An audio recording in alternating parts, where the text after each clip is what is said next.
everybody, and welcome back to skycedi YouTube channel. As you can see, we are in a new location today. But we're not gonna show you everything yet, because it will be the official house tour. Yeah, this is our new place. Consider this your sneak peek.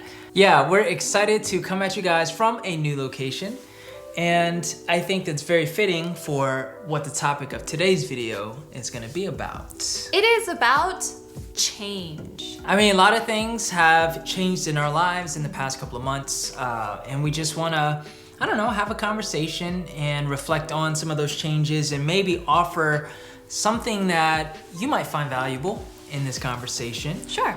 Yeah, lots of great changes overall, I think. I would say in general. Yeah, and then also a couple of, I don't know, challenging changes when it comes to like disciplines and habits that we might even talk about today. For starters, is change good? Do you think change is good?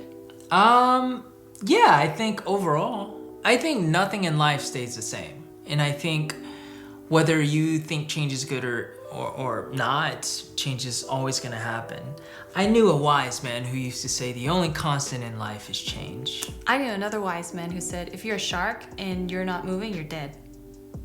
I mean, to answer your question, I think change is, overall good, because if nothing ever changed, then everything would just stay the same. Well, obviously. Did you just pull that from the Webster Dictionary? What I mean is like everything would be complacent. You're like, talking there about would be no stagnant. progress. Yeah. Stagnancy. Right. Yeah. Yeah. I actually think that there should always be a state of change. I think especially when it comes to us as humans, you know, this like we always should be actively improving ourselves, actively changing into better people. And I don't think you ever reach a state where you're just like, oh, I'm a good person, done.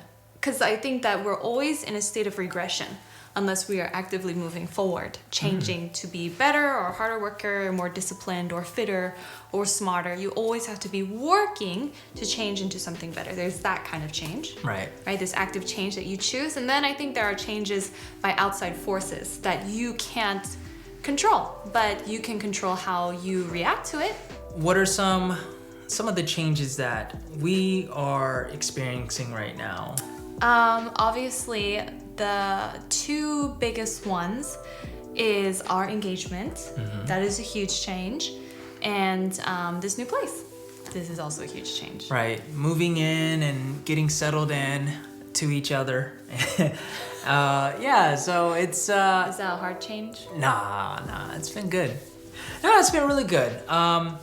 So I feel like in the past year, even though 2020 for a lot of people, it has sort of been a year of stagnation in many ways, or I should say like people felt like they weren't moving forward. That's a good point. I feel like for me, that has not been the case. I feel like a lot has changed in the past year for me. And so including the engagement and moving in and just figuring out the next steps of what we want to do with our lives.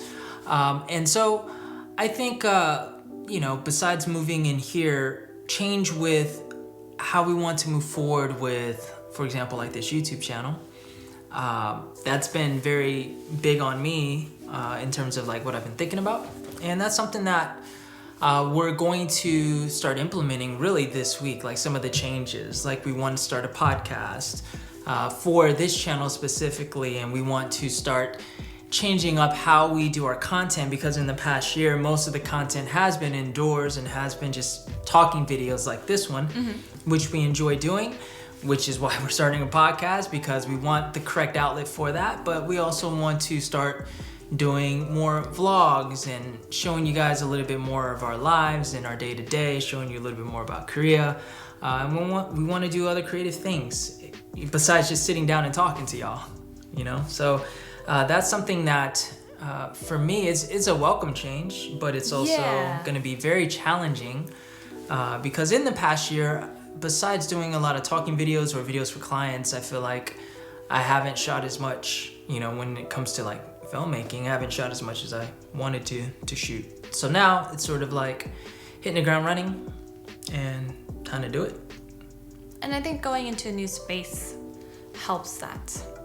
I always find myself every once in a while, I would just be like, I just want to shake things up, which would either mean like I want to start a new hobby, just start it, or I want to change some aspect of my life, or just, go a new location.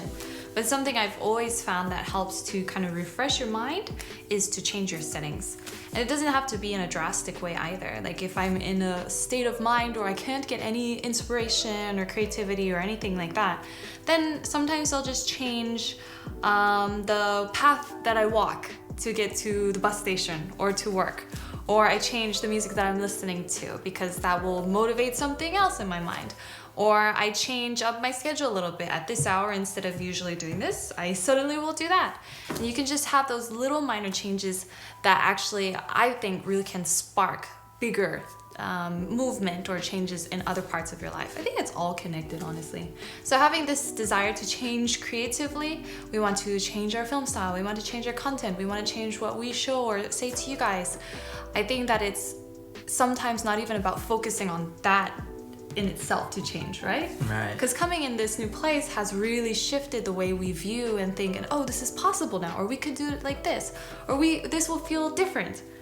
They're all connected, interlinked. What are some practical steps that you take whenever you're dealt with change? Like, how do you respond to change? Because a lot of people fight change, right? And an example of that is we were talking about technology yesterday and stuff like that. Yeah. But every generation, whenever there's new technological advances, whether it's in electronics or in how homes are designed and built, whatever the case is, there's always resistance, especially from people who are used to things the way that they are. It's like, if it's not broke, why fix it? How do you deal with change when you don't want to change? I'm not talking about like technology, you know what I mean? But like, what are some things you do?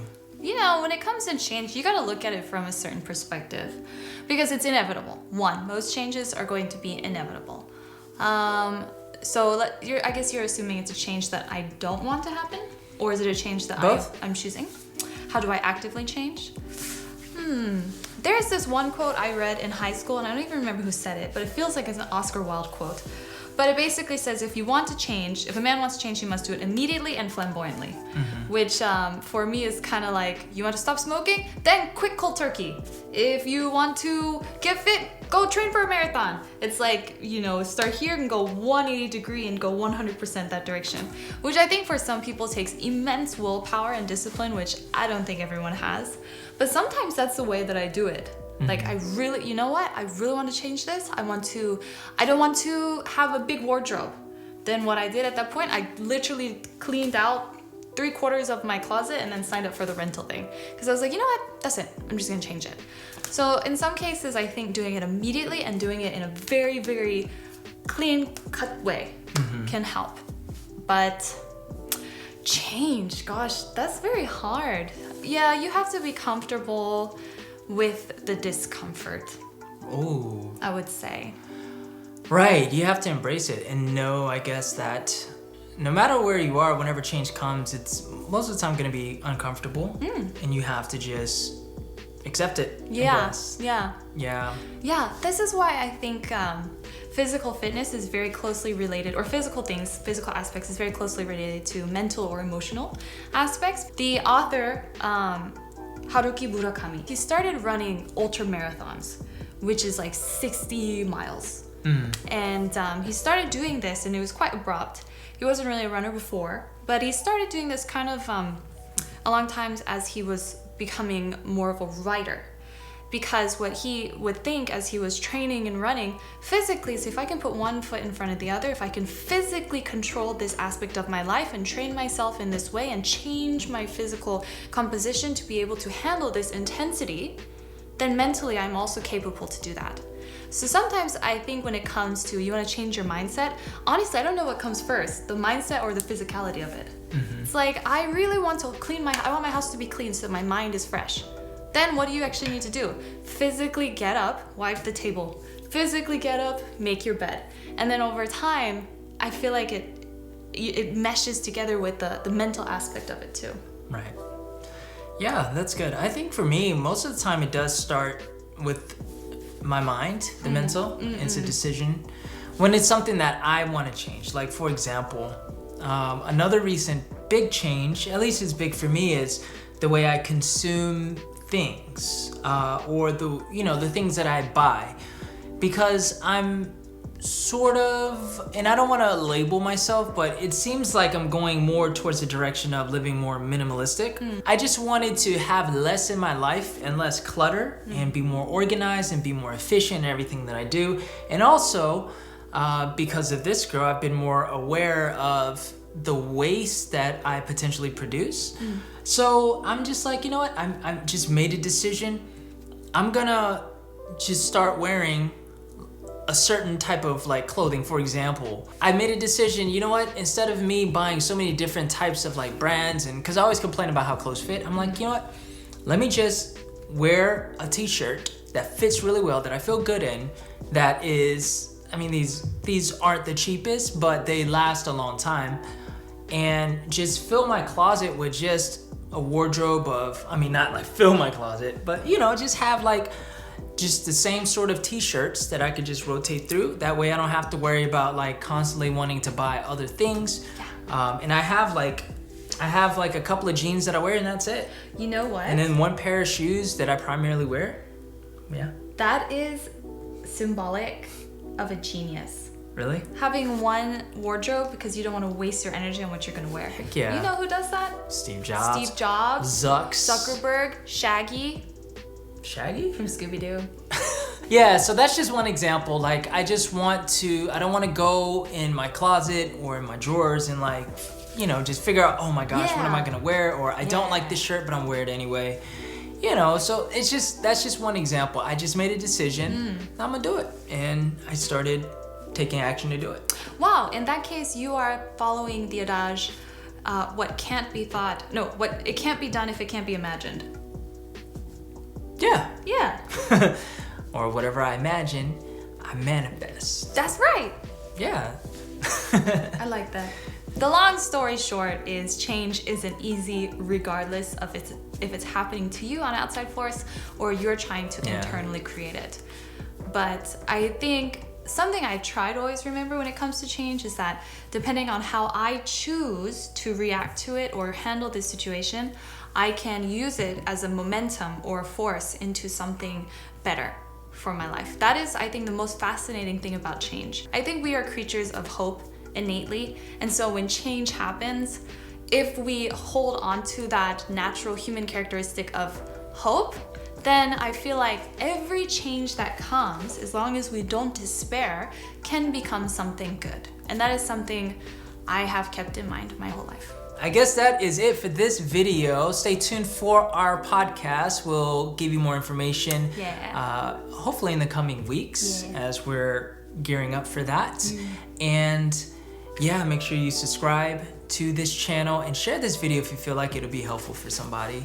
And make sure that you follow us on Instagram. Yeah. And until the next video, we'll see you again. Peace.